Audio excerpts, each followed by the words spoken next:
O Stephen vai encontrar, né, a irmã, vai ter esse episódio triste, dramático, do qual eu falei, que ele vai sentir pena, mas ao mesmo tempo vai tomar uma decisão consciente de cindir com a família, né? Mais uma vez reforçando o tema do sujeito que não tem para onde voltar, que não tem para onde ir e que está naquele dia à deriva, né? Um pouco como o próprio Bloom. O Bloom vai sempre aparecer com gente falando mal dele nesse capítulo, falando mal dele meio tempo inteiro. Você ouve flashes, né, de conversas sobre os dois.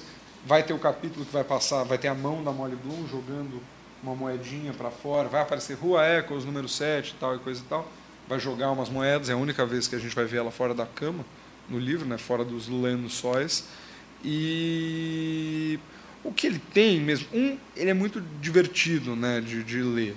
Ele meio que pega todo mundo que apareceu até agora e vai te mostrando onde está todo mundo naquele momento, às 5, não sei o quê, o horário meio... Você consegue ter uma hora muito precisa. E o que ele tem de armadilha para o leitor, né, até o Wandering Rock são pedras que são armadilhas para o navegante e que ajuda a ler o capítulo, porque ele tem essa dificuldade, é que ele vai te dar uma cena e vai te dar uma frase que é de outra cena. Então alguém vai dizer, fulano estava fazendo tal e coisa. Vai ter uma frase, que quer dizer outra pessoa está falando em outro lugar. Então ele vai ficar te colocando frases do livro fora de lugar, como que para mostrar simultaneidade, né? Então ele vai ter uma cena do Almidano conversando com alguém e você vai ouvir um rabisco de outra conversa. Aí você vai perceber logo depois que esse rabisco de outra conversa é o McCoy e o Lenihan conversando. Então você vai ter a ideia de que aquelas cenas estão acontecendo meio que paralelamente. Ele vai montar um dia da cidade, né, que começa com essa cavalgada e termina depois com esse vice-rei passando, e o vice-rei vai passar por todos ou quase todos os personagens que apareceram nesse episódio, que vão dar uma acenada para eles, e de novo, para demonstrar esse alinhamento entre o Bloom e o Dédalus, eles não vão acenar pro vice-rei. A ceninha que eu estava montando é muito besta e estúpida, desculpa se eu criei expectativa a mais, mas é só para mostrar como ele vai dando dicas para criar quase esquetes, assim, né? Vai ter uma cena que vai estar o Tisdale, né, o louco, Tisdale, Crowley, Farrell, Fitzmaurice, Patrick, O'Connor, vai estar saindo meio correndo, ele vai encontrar o Almidano Artifani, ele vai ficar tentando andar atrás do Almidano Artifani, e aí uma hora ele vai se desviar do Almidano Artifani e vai dar de cara com o cego, e os dois vão meio que trombar e cair. Então é isso, assim, é uma bobagem, mas mostra como ele vai preparando esses pequenos arcos para te dar esse tipo de fruição. Assim, é aquilo que eu falei, né? O livro te dá o quanto você coloca de esforço nele. Para um leitor atencioso, para um leitor que está mesmo concentrado na coisa, é um momento quase explosivo, assim, é uma coisa muito estúpida, mas você consegue fazer na cabeça, puta, é aquela cena que ele está vindo lá de trás, porque quando o louco aparece, ele aparece correndo na direção que ele está indo agora. O Almidano Artifani, que vai ser importante agora para o capítulo da música, tudo meio que junta num sketch meio do Monty Python, assim, são 3 pessoas que se trombam e dão uma trombada, e é isso, é uma coisa besta, fugaz, mas que, bom, o episódio seguinte termina num longo e violento e barulhento flato, né? Então, esse é o humor dele, ele gostava de gente batendo trombada, ele tinha um humor, às vezes, meio Três Patetas, assim, sabe? Ele gosta e se diverte com isso, e é um recurso do livro, né? Também para desinflar certos discursos, para criar esse movimento arterial, né? Não por acaso, o órgão que representa esse capítulo, naquelas tabelas que a gente falou, é a circulação, né? É como se fossem as veias da cidade e a linfa da cidade indo de um lado para o outro, e o sangue venoso e arterial também circulando, naquele esquema que o livro forma, um corpo humano, que a gente falou. Bom, episódio 11, meu Deus, que correria, desculpa, queria poder entrar mais. Esse episódio é muito divertido, Léo, e é meio também cinematográfico, sabe? São instantâneos que vão, e no final você tem uma imagem dessa cidade muito viva, assim, uma imagem muito, muito dinâmica e viva. É um capítulo muito bonito. Bom, é um capítulo que já é um pouco mais difícil de ler, que é o capítulo das sereias, né, que representa o momento em que o Odisseu lá vence. Mas não, eles vão cruzar o lugar que tem 210 sereias. Não são 210 sereias, tem um número de sereias. E todos os marinheiros põem cera no ouvido, né? E o Ulisses, o Odisseu, se amarra no mastro porque ele quer ouvir o canto das sereias e não se jogar no mar, né? Então, o paralelo é meio esse. As sereias são as duas, são entre as atendentes do bar e os caras cantando. Esse é o capítulo de música, né? Esse é o capítulo apropriadamente da canção, da música, do ritmo. E ele vai começar com uns 50 sons mesmo. Clim, clim, clim. Escritos como onomatopeias mesmo, né? Mas 50 ou pouco menos sons.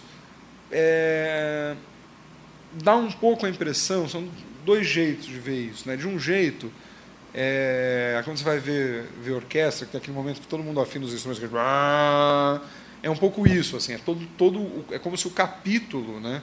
Nisso que a gente está falando, que o livro está cada vez mais consciente de si, é como se o capítulo meio que afinasse os seus instrumentos. Vai começar um capítulo musical.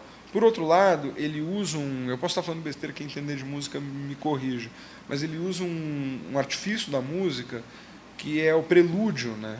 Que é uma coisa que o Bach usava muito, que é você introduzir, ao começo de uma peça, você introduz certos motes, né? Você faz uma coisa, quase não é uma cacofonia, mas você põe certos sons, né? Você faz uma abertura musical, vamos dizer, de 5 minutos, que contém certos temas que vão aparecer mais alargadamente ao longo do capítulo. Então, o que são esses barulhos? É o cego, que acabou de bater e ter a trombada com o louco, e que o Bloom, lá atrás, ajudou a atravessar a rua. O cego marcando, e que é um afinador de piano, a gente vai descobrir. Ele não vai aparecer tocando piano, mas alguém vai dizer que ele é um grande pianista. E você vai ter momentos que vai ser tap, tap, tap. O livro vai pular parágrafos, tap, tap. Em nenhum momento ele vai te dizer muito claramente o que está acontecendo. O que está acontecendo é basicamente ele indo embora, aí vai ter um momento que vai parar o tap, tap, tap, o capítulo vai andar um pouco, e depois vai continuar tap, tap, tap, porque ele esqueceu o afinador, né? Então ele vai voltar de novo, pegar esse negócio e sair. Esse capítulo é cheio disso. O tilintar é a pulseira de uma das garçonetes. Tem um outro barulho que é uma espécie de sininho de tilintar que faz o carro do Blazes Boylan, do Rojão Boylan, que está indo nesse momento para a Rua 7, para a Rua Eccles, número 7, transar com a Molly. E, no fim, esse é o cerne do capítulo, né? O Bloom vai almoçar e esse almoço vai acontecer enquanto o ato é consumado logo ali perto. Mas vai haver uma certa mudança de atitude, né? Ele vai, primeiro de tudo, ele vai ver o carro do Boylan e meio pateticamente vai falar, putz, mas ele está atrasado para o encontro, né? Meu, pelo amor de Deus. E quase preocupado, né? Ele é tão capaz de se colocar no lugar do outro e de empatia que ele quase se preocupa que o cara não vai chegar às 4. Aí ele fala, mas ele deve estar usando uma técnica que é chegar um pouco atrasado para a moça ficar mais assim. Eu não seria capaz de fazer isso. Quer dizer, pobre alma, né? Enfim. Mas ele vai entrar no restaurante. Ele vai entrar no Ormond, né, que é um restaurante de um hotel que fica bem à beira do Life, do rio, e ele vai espionar o Boylan. Ele não vai confrontar o Boylan, porque não se trata disso, mas ele vai sentar meio num canto com um outro sujeito, fingir que está prestando atenção na conversa do outro sujeito e ficar olhando o Boylan meio que acontecer ali, né? O Boylan é um rojão mesmo, né? Onde ele entra, as atenções vão para ele é charmoso, ele é expansivo, ele está sempre ganhando dinheiro com os melhores negócios, ele flerta, sabe esse cara que passa com a mulher, aí põe uma flor na lapela, ele vai dançando pelo salão e ele é meio uma figura muito hipnótica, né? Fica todo mundo, tem uma relação meio homoerótica com ele, assim. Todo mundo meio quer ser o Boylan, quer gostar do Boylan, fica puxando o saco do Boylan. E está todo mundo meio lá esperando ele entrar, né? Quando você começa o capítulo, isso está acontecendo lá de fora, né? O Bloom está vendo o carro, coisa e tal, mas lá dentro as pessoas estão... O Boylan já chegou, cadê o Boylan? O Boylan está vindo, não sei o quê. Está todo mundo meio... O ambiente que ele entra dá uma incandescida, assim, né? Ele vai almoçar, então, como a gente disse, ele vai encontrar um amigo, que é um sujeito meio chato. Ele compra papel também para responder para Martha Clifford, mas ele vai ficar meio entediado respondendo. Ele vai ser enfim, sedutor e coisa e tal, mas ele vai começar a se entediar já com a Martha Clifford, não por acaso, porque a mulher dele está transando com outro cara. E também alguém vai cantar uma música chamada Martha, e ele vai ficar muito confuso, porque ele está escrevendo para Martha, e alguém está cantando uma música chamada Martha, é meio demais para ele naquela hora. E ele vai comer entranhas, né? A gente já viu que ele é um comedor e fazedor de entranhas. Ele vai comer, acho que, bacon, fígado e mais alguma outra tripa. E vai pensar em música, né? Vai pensar na beleza da música, na onipresença da música, que a Millie, que a filha dele não tem gosto para música, tem um ouvido ruim e coisa e tal, mas sempre consciente que o Boylan sai, entra no carro, ele ouve o tilintar da carruagem, né? E aí o tempo inteiro você, leitor, vai acompanhar cada tilintar desses barulhos, né, que a gente falou, do Boylan, vai te dizer onde ele está, e você vai ver ele fazendo as curvas para chegar na porta dela, e ela vai abrir a porta, e ele vai ser meio atraído para dentro da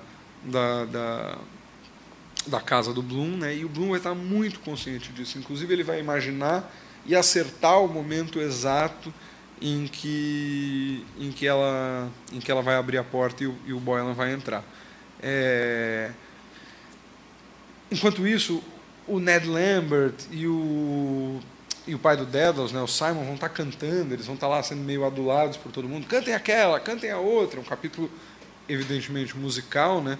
E, como toda música irlandesa, né, ou é mulher ou é guerra.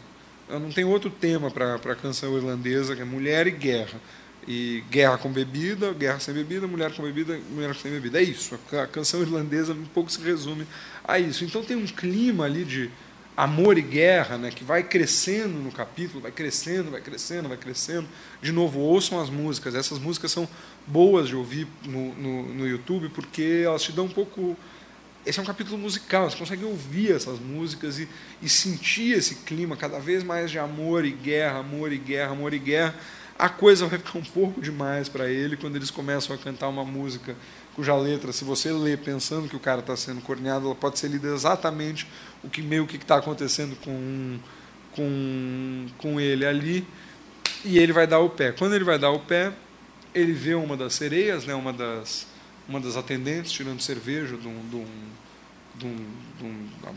coisa de chope, aquelas manivelas de chope, e ela pegando no negócio fálico. Ele vai ficar completamente enlouquecido, ele não vai ficar paralisado, não vai conseguir sair, e vai ficar com muito tesão, né? Porque tesão que vai começar a se acumular agora, até ele mais tarde para a praia se aliviar disso, uma cena famosa que deu muito problema para o Joyce. O que é importante nesse capítulo, para a gente ir logo para o Ciclope, é que ele não, em nenhum momento ele deixa de pensar na Molly com carinho. Assim, a música, ela é música, né? Ela é cantora, então a música vai o tempo inteiro evocar lembranças dela, e ele não está ressentido, ele não está pensando nela como... Enfim, ele não está ofendido com ela, ele está ali, ele está preocupado que eles vão transar, não é uma situação que parece confortável para ele. Ele estava ali agora há pouco preocupado se o Boylan tinha doenças sexualmente transmissíveis, né, como é bem a maneira dele, a mente prática, mas ele não está exatamente... Ele continua amando ela, ele continua conseguindo, de certa forma, se colocar no lugar dela e entender o ponto que o casamento dele chegou e o porquê dela estar fazendo aquilo, né? Então é uma humilhação pública, ele sabe que ele é publicamente humilhado. Ele, eventualmente, no livro, vai fazer uma lista das pessoas que transaram com a Molly, que é mais ou menos. Depois não vai ficar paralaxe, a gente vai ter o outro lado, e não é bem isso. Mas dessas pessoas que passaram por ele hoje, ele tem certeza de que 80% transaram com a Molly, né? Então, ele sabe disso, ele sabe que essas pessoas estão olhando para ele como um corno, e que é humilhante, mas curiosamente ele não se sente humilhado, ele não se sente um cachorro velho por causa disso. Isso é muito importante para o livro, né? Isso é o livro, isso é o herói, né? Por isso que ele é o Odisseu. O Odisseu vence as peripécias a partir da sua astúcia, né? O nome dele é Odisseu, o ardiloso, né? O Odisseu, a função dele na guerra não é militar, ele não foi lá e matou, cortou a cabeça de ninguém, mas ele falou, olha, gente, vamos fazer esse cavalinho oco, a gente entra, tal. Então ele é o homem do ardil, né? Ele é o homem da mentira, da palavra fazendo. O Bloom está fazendo atos heróicos o dia inteiro. E todos esses atos, os mais importantes, estão se dando na cabeça dele. Ao dobrar essas pessoas, ao não se render, ao se distanciar, ao estar consciente da distância que os dublinenses têm dele, e ao não se importar com isso, ele está vencendo essas pessoas dentro da cabeça dele, né? Ele está vencendo os pretendentes, né? O Odisseu, quando sai quando volta, né? Ele está preocupado porque todo mundo da cidade quer pegar a Penélope, são os pretendentes.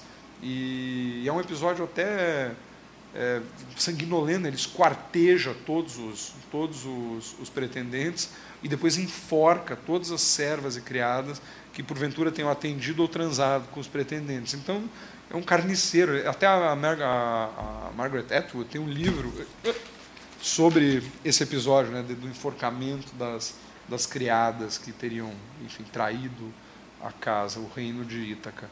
Então, quer dizer, o Bloom não vai enforcar ninguém, o Bloom vai... Aquela também, quando o Odisseu chega, né, e ninguém acredita, a Penélope não acredita que é ele, mas ele pega o arco dele e só ele é capaz de dobrar o arco dele, né? Só o Odisseu tem a força para puxar o arco e ele vai vencer o campeonato de arco e flecha e vai provar que ele é o Odisseu ao mexer nesse arco. Esse movimento do arco, né, esse movimento de dobrar o arco, é o que o Bloom vai fazer. O Bloom vai fazer isso aqui dentro da cabeça dele. Essa flechada nunca vai ser dada. Essa flechada é interna. É via autossacrifício, é via empatia, é via paralaxe. Então, o herói é isso, né? O herói moderno para o Joyce, o herói do tempo do Joyce, né? O Odisseu do tempo do Joyce, é esse ser humano capaz de coisas muito simples como achar o amor mais interessante que o ódio, achar a tolerância mais interessante que a intolerância. E que vai acontecer agora no próximo capítulo, que é o meu segundo favorito do livro. Não sei antes, é claro, o Bloom sair na rua, aí ele vê uma puta vindo, é uma puta que transou, ou teve um encontro, e no meio desse encontro ela diz que conhecia a Molly, ou fala alguma coisa da Molly, e ele não quer de maneira nenhuma ver essa mulher, ele fica lendo um negócio de um nacionalista, umas frases, uma foto, e a mulher passando aqui, e nisso está vindo um bondinho, né? E ele vai aproveitar o barulho do bondinho para, enfim, peidar, e o capítulo termina com um peido alto e apocalíptico, que é o Sr. Bloom. Ele tomou uma cidra, né? Ele sai do Ormond já meio com gases, assim. E aí termina dessa forma apoteótica e gasosa o episódio, que é mais um pouco do Joyce, né? O livro é sobre a gente mesmo, né? Ele é sobre eu e você e todo mundo, e quem nunca, sabe? Esse tipo que é o que o Dédalus, o capítulo mais elevado e aristotélico e maravilhoso do Dédalus, termina com ele tirando uma caca, colocando na pedra e conferindo se alguém tinha olhado ele com o dedo no nariz. Quer dizer, então o Joyce tem um interesse humano muito evidente, assim. Nada é feito para chocar, nada é feito para... É tudo corpo, é tudo, sabe? As pessoas nesse livro, elas vão ao banheiro o dia inteiro, elas fazem xixi, fazem cocô, põem o dedo no nariz. Ele é um livro muito cheio de vísceras e entranhas, né? E muito naturaliza isso. E aí, o Sr. Bloom vai ter o primeiro encontro dele, o primeiro e único, talvez, encontro violento dele na noite, que é o encontro com o Ciclope, com o cidadão nacionalista. Esse é um capítulo chave do livro. Esse é um capítulo onde, como se tudo até agora fosse um prelúdio para isso aqui estourar, para esse balde transbordar, e para que, passada a tensão sexual, social, religiosa do dia, o Bloom possa fixar no objetivo dele, que é encontrar o filho dele, que é encontrar o Steven. E vice-versa. Então agora todas as tensões mesmo do livro vão explodir, né?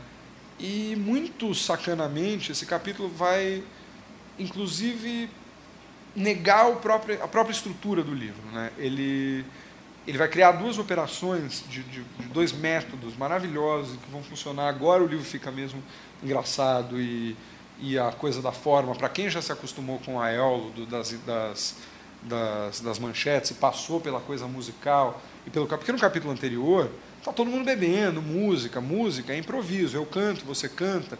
Então os narradores do capítulo anterior, eles têm as fronteiras entre narração, diálogo, pensamento, fluxo de consciência, elas são bem borradas. Vocês vão ver que é um capítulo mesmo difícil de ler, difícil quase às vezes de entender a ação dele, né? Por isso que eu tentei aqui dar um pouco desse resuminho, porque o narrador está agitado, o Bloom está indo para lá, mas ele está meio prestando atenção aqui. Aí um fulano fala uma coisa, ele não entende direito se é fulano ou beltrano, então isso vai entrar meio truncado, vai ter um diálogo que você não sabe se é alguém que está pensando, alguém que está falando. Ele é feito para causar essa cacofonia, esse ruído, esse barulho, mas ele é uma música, né? Música, aquele clichêzão do Amadeus, do filme do Milos Forman, que o cara fala, como se diz, música é a única coisa que você consegue ter 12 pessoas conversando de forma harmônica. Então o Joyce vai pegar essa cacofonia e vai harmonizar por meio desses sons, né? Essas batidas, o capítulo tem ritmo, tem música, tem sons e coisa e tal. Agora ele vai fazer duas coisas. Uma que nega tudo que o livro é, e que para os leitores da época que estavam acompanhando o livro foi muito difícil. Eu acho, se eu não me engano, é o momento que o Ezra Pound, o poeta, fala, não, deu, não vou mais ler, eu defendi esse menino, agora para que isso? Que o livro vai ficar em primeira pessoa. E vai para uma primeira pessoa de um sujeito que você não conhece. Quer dizer, o narrador do livro, embora dê para depreender algumas coisas sobre ele pelos comentários que ele faz do livro, você não sabe quem ele é. Ele não apareceu no livro, ele não é ninguém importante, mas o livro vai ser narrado, a cena, uma das cenas mais importantes do livro, vai ser narrada por um sujeito que não tem nenhuma relação com o livro. Quer dizer, ele faz muito isso, né? Essa quebra de expectativa, essa quebra de... Você está chegando no momento chave do livro, você quer saber exatamente o que se passa dentro da cabeça do Sr. Bloom naquele momento. Esse é o único capítulo, até agora, que tem o Sr. Bloom e que não tem fluxo de pensamento. Você nunca ouve ele falando, você nunca ouve ele pensando, você só vê a partir desse sujeito que você não sabe quem é e que, obviamente, tem uma visão enviesada das coisas e que, assim como a cidade, não vai muito com a cara do Bloom. Então você vai ver o capítulo que o Bloom está sendo massacrado por um sujeito que o está massacrando ativamente junto com o cidadão, embora de forma um pouco mais distante.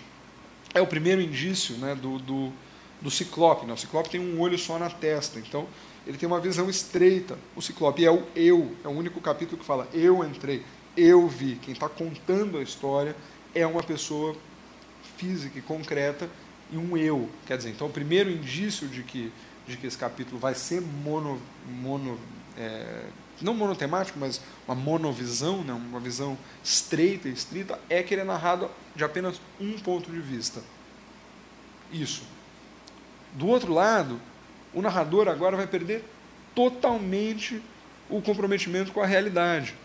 Há um narrador que é em terceira pessoa, que vai entrar ali no meio, e que vai pegar certas coisas do livro e criar, eu anotei dessa vez, não, eu anotei 30 e tantos, ótimo, mas são 30 e tantos episódios, desculpa, de pastiche que vão entrar e se infiltrar no texto e que não tem nenhuma relação com nada, aparentemente. Quer dizer, alguém vai comentar, olha, os bandidos têm que ser mesmo enforcados, como foram enforcados os fulanos. Aí o Sr. Bloom vai fazer lá um comentário, e aí o livro vai descrever uma série de enforcamentos sendo assistido por aquelas pessoas que estão lá, algo que não está acontecendo, num discurso jornalístico totalmente inflado. Então ele vai pegar 30 tipos de discurso religioso, discurso jornalístico, discurso científico, discurso acadêmico, todo tipo de eloquência, e vai elevar aquilo ao mais extremo possível daquele próprio discurso. Então o jornalismo vai ser o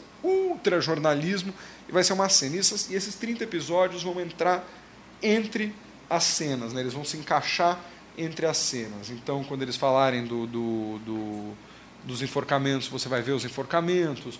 Uma hora ele vai listar os presentes ali como uma lista de santos numa hagiografia. Santo Ione, não sei o quê, que é o Martin Cunningham. Santo fulano, tal. Vai ser como se fosse um padre lendo uma vida de santo, né? Uma coisa, tipo, vidas de santo, e vai descrever cada um deles como um santo. O que isso significa? Que agora o narrador, de fato, vai interferir com esse livro. O livro vai começar a acontecer fora de uma esfera de realidade, de verossimilhança. Ele vai se manifestar linguisticamente, né, tematicamente, das formas mais variadas e tortas possíveis. Então, ele vai ser um capítulo em primeira pessoa, com intromissões em terceira pessoa, fazendo pastiche de discursos vazios e elevando esses discursos vazios ao auge deles mesmos, né? O discurso mais jornalístico, mais pastelão, clichê possível, isso para todos os tipos de discurso. De novo, é o capítulo da visão estreita, do homem de um olho só. Essas visões, elas são só em si. É meio, desculpa ficar muito abstrato, mas é como se o Bloom está enfrentando, para o narrador, o Bloom está enfrentando, para o livro, né, não para o narrador, o Bloom está enfrentando os inimigos estreitos dele. Esses inimigos são esses monoblocos. Um discurso jornalístico, que seja o auge do discurso jornalístico, só permite aquele discurso. Assim como a visão do eu do narrador que está contando em primeira pessoa só permite aquele eu, e assim como, para completar essa trinca de visão estreita, o cidadão, né, que é o personagem principal desse capítulo, que é um nacionalista e que vai pensar tudo em termos de nacionalismo e Irlanda, e que vai ter apenas essa visão sobre o mundo. Então, essas três ameaças constantes estão diante do Bloom nesse episódio, que se passa dentro de um bar. O Bloom entrou nesse bar para encontrar o Martin Cunningham, de novo, numa missão altruísta, né? Ele quer dar um dinheiro para o Cunningham, ajudar o Cunningham a fazer a vaquinha para a família do Perry Dignam, que é para quem ele foi no enterro no capítulo 6, no episódio 6. E o Bloom dá uma grana boa, eu acho que são 5 shillings, que é uma grana boa, e as pessoas desdenham a grana dele. Quer dizer, vai se criando um ambiente antissemita ali. O Bloom está lá, ele está conversando com as pessoas têm ódio dele, porque está todo mundo lá meio tendo uma conversa de bar, eu sou a favor de não sei o quê, eu sou a favor de não sei o quê. E o Bloom, que se acha mais intelectual que aquelas pessoas, toda a interferência dele na conversa vai ser meio Bloom pateta, sabe? Ele vai falar... Não, vocês têm que entender que a teoria dos juros, ele vai botar umas teorias, ele vai fazer Bloom, só que para fora da boca dele.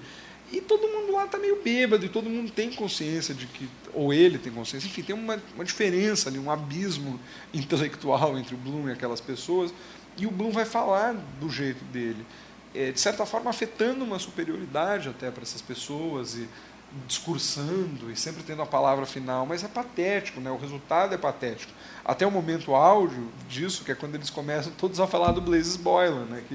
E o Bloom está lá meio falando, gente, mas vocês viram que agora tem quadras de tênis com gramados, né? E está todo mundo falando, não, o Boylan é um cara muito legal, né? E ele não está fazendo uma coisa com a sua mulher, não sei o que, não sei o que, e ele está lá, jogos de tênis e tal. Então, quer dizer, o tema do livro, né, é esse não encaixa. A faísca é aquilo que a gente falou lá atrás. Lá no começo da manhã, ele estava com o jornal na mão, um sujeito pede para ele o jornal, e ele fala, não tem problema, I was going to throw it away. E o cara entende como para ele apostar no throwaway, que é um cavalo que naquele dia é um azarão de uma corrida que realmente aconteceu no dia. E tal. Naquele momento, todo mundo já sabe que o cavalo ganhou, o throwaway ganhou a corrida. E então as pessoas já sabem que o Bloom, ou imaginam que o Bloom, levou uma grana boa, porque, enfim, é um azarão, o azarão paga mais e tal. Ele entra e alguém fala, quer uma bebida? Oferece uma bebida para ele. Isso, para nós, distantes do contexto de como se bebe na Irlanda, o sistema irlandês de bebida é de rodada, né? Então, se alguém te oferece uma bebida, significa que logo mais você vai estar pagando bebida para todo mundo, né? Não caiam nessa. Você ganha uma e paga meio pirâmide, né? Você ganha uma, paga 20, e aí as próximas 20, cada uma vai pagar uma para você, e como toda pirâmide não funciona, você sai menos bêbado e mais pobre do que deveria. É o estilo de vida deles. Mas nessa negação, ele imediatamente vai ser tomado como um judeu mesquinho. Ele não quis aceitar a bebida porque ele vai ter que pagar a rodada para todo mundo. E o antissemitismo vai começar a fervilhar, né, dentro desse ambiente. E até um momento maravilhoso que eu adiantei na primeira aula, mas aqui é um dos momentos mais bonitos do livro e eu acho um dos momentos mais bonitos da literatura universal, que seja um momento de afirmação, né? A gente está muito acostumado com achar que uma coisa afirmativa, que uma coisa para cima, que uma coisa, alguém que tem um pensamento afirmativo tende a ser meio ridículo e meio patetão, e a gente gosta de livro de final triste, né, coisa. Esse livro termina com alguém dizendo sim, possivelmente durante um orgasmo. Então ele é um livro que ele é afirmativo de todas essas características que o Joyce identifica no Bloom, né, desse altruísmo, do autossacrifício, da paralaxe, da capacidade de se ver pelo outro. Então, eles vão estar falando de nacionalismo e o cidadão, né, que nunca é dito o nome dele, é sempre citizen, vai falar, mas qual é a sua nacionalidade? E o Bloom vai dizer, olha, eu sou irlandês de nascimento e judeu por tradição. Ele mesmo esquecendo que a mãe dele era católica, que ele foi batizado como católico e depois que ele foi batizado como protestante. Mas não, ele é um judeu para ele. E isso vai estar aquele Nolan, que é um dos outros sujeitos, e ele vai fazer um comentário antissemita muito, muito pesado, algo como os judeus só se ferraram porque eles nunca souberam se defender, eles são fracos porque quem explora o outro pela riqueza não adquire a força para combater. Tem uma coisa muito antissemita que é dita, e ele vai dizer, olha, tem um diálogo meio truncado, mas ele fala, love, you know? Alguém fala, por causa do ódio contra os judeus. Ele fala, não, a alternativa ao ódio é o amor, né? Love, you know, the opposite of hatred. Que é uma coisa muito idiota de se dizer, que é uma coisa que pertence a um biscoito chinês e a um clichê que a gente assiste no final de uma novela, né? O amor vence o ódio. Que o cara tenha dedicado, o autor, 20 anos da vida dele para escrever esse livro, conduzido a família dele à pobreza mais absoluta, feito da família dele uma família de nômades famintos, que não tenha tratado os seus problemas médicos, que ele era cego, não tomava banho, os dentes podres, que ele tenha feito tudo isso num livro que intencionalmente era feito para não era um clássico facilmente, um livro difícil, um livro complicado, um livro que ele sabia que ia causar polêmica, um livro com sexo, masturbação, coisas que deram problemas legais para ele e coisa e tal. O fato dele ter feito toda essa obra, com todo esse esforço, para chegar num ponto-chave do livro, a gente está ali meio na entrada agora do final, né? Agora vai abrir a porta para a rampa final do encontro do Dédalus com o Stephen, para dizer uma coisa tão banal, né? O amor, você sabe, é melhor que o ódio. Eu acho aí que está o livro, sabe? A gente fica muito tempo pensando que ele era um Dédalus, né? Um criador de labirintos, que ele quer deixar os críticos, e a gente fica pensando na batata da sorte do Sr. Bloom, que vai aparecer mais para frente, e na trombada do Almidano Artifani. E ele venceu, sabe? O que ele está fazendo? Ele conseguiu mitologizar essas coisas. A gente está aqui falando de um episódio de uma trombada entre umas pessoas numa ponte como uma coisa literariamente importante, porque a operação de tornar mitológico o patético e o baixo funcionou, e a operação de tornar baixo e patético o mitológico, né? Sempre por dois caminhos, por duas vias. E a afirmação mais bonita disso é essa, né? É dizer, olha, isso é todo um livro para dizer que a alternativa, Bloom, a alternativa da empatia, a alternativa do amor é melhor do que a alternativa do ódio, da guerra. É um livro de guerra, a gente falou no começo. Ele passou por guerras e guerras para escrever esse livro, e o livro é isso, né? Esse é o cerne do Sr. Bloom. Mais para frente ele vai ter um confronto direto, né, E, de novo, todo mundo ali tem um olho só, ele tem dois. Ele está desde o livro inteiro uma afirmação de que ele tem dois olhos. Ele consegue ver os dois lados. Ele tapa o solzinho com o dedo, não é à toa, sabe? A paralaxe, ele consegue criar ela o tempo inteiro e se colocar no lugar de máquinas, animais, inimigos, gente escrota, gente boa, gente que ele gosta, gente que ele não gosta. É algo natural a ele, é assim que ele vence essas pessoas. E é nesse momento que você percebe que, ele não se importa de ser um forasteiro. 2, ele não se importa com a sociedade, com os códigos da sociedade irlandesa. 3, ele não se importa de ser tomado como um corno. Ele se importa com as taras dele e com a maneira dele de sentir tesão e com a sexualidade dele de uma forma muito mais livre e radical do que aquelas pessoas estão acostumadas a lidar. Nada daquilo está afetando ele da maneira com que você, leitor, acha que está afetando. Você acha que ele é um banana, um sujeito que nunca, jamais vai dizer algo para se defender e coisa e tal, e ele vai tomar vai tomar uma invertida, né, do cidadão. O cidadão vai falar uma coisa sobre os judeus e ele vai dizer: olha, meu filho, Karl Marx era judeu, Spinoza era judeu, Mendelssohn era judeu, Jesus Cristo, o teu Deus, era judeu. E que é uma afirmação que é uma afirmação também de humanidade, né, que é uma afirmação que completa o óbvio que ele está dizendo, né, que a alternativa do amor é melhor do que a alternativa do ódio, né, que a alternativa da tolerância, que a alternativa do reconhecimento. Ele está dizendo: olha, veja-se você, cidadão, no lugar do teu Deus, e veja que o teu Deus tem uma relação comigo, e existe uma paralaxe entre nós, existe um tipo de empatia entre nós que eu consigo alcançar e você não consegue. O cidadão não vai entender, o cidadão, inclusive, vai fazer pouquíssimo caso da declaração dele sobre amor, vai tratar sobre, quando ele fala love is the opposite of hatred, e vai ficar muito possesso. E aí vai ter agora toda uma cena meio teatral, né, que é enfim, eles vão jogar uma coisa no Sr. Bloom. Esse objeto vai ser descrito cruzando o ar com uma espécie de linguagem religiosa, bíblica, e o Sr. Bloom vai correr e o cachorro vai atrás. É narrado com uma grandiosidade religiosa que vai culminar, obviamente, com o Sr. Bloom numa carruagem ascendendo aos céus e sendo chamado de Elias, né, o profeta Elias do Velho Testamento.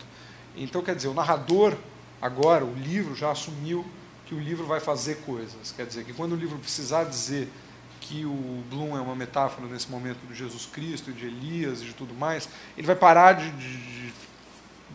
ele vai mostrar o Bloom numa carruagem ascendendo aos céus, algo que obviamente não está acontecendo no âmbito físico da coisa.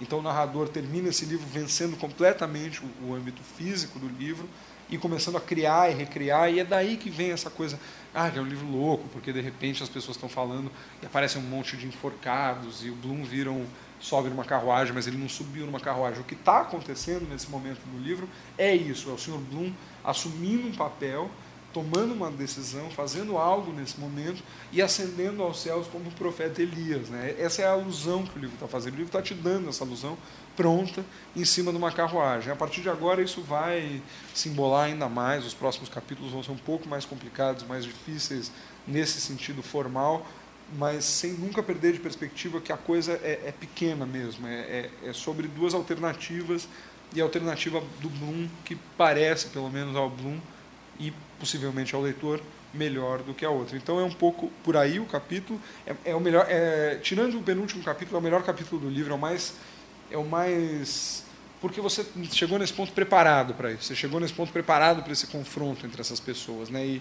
E o antissemitismo vai estourar, e a fama de corno vai estourar, e tudo vai ser dito diretamente, e como ele vai desviar de tudo, né, e dobrar essas pessoas, esquivar dos ataques e vencer todos eles, embora quem tire ele do bar meio rapidamente é o Martin Cunningham, fala: não, vamos embora daqui, e me leva ele para um canto, assim, enquanto o cidadão está jogando objetos e vociferando dentro do bar.